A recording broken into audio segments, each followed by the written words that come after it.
కంకాలి గుడి దగ్గర దుర్గమ్మ తల్లిని ఇక్కడ పెట్టుకోవడం జరిగింది.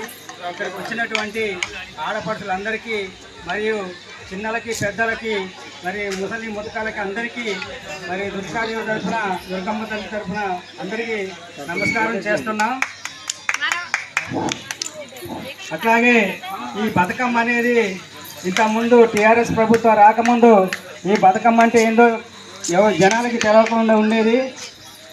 టీఆర్ఎస్ వచ్చిన తర్వాత ఈ బతుకమ్మ అనేది ఎంతో ఆడపడుచులు చక్కగా సంవత్సరానికి ఒకసారి 9 రోజుల పండగ జరుపుకుంటున్నారు.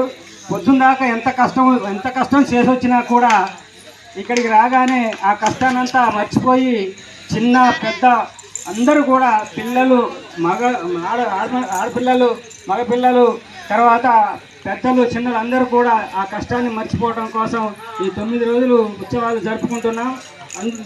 తద్వారా ఈ దుర్గమ్మ తల్లి ఆశీస్సులు మనకు ఉండాలని కమిటీ తరఫున నేను కోరుకుంటున్నాను.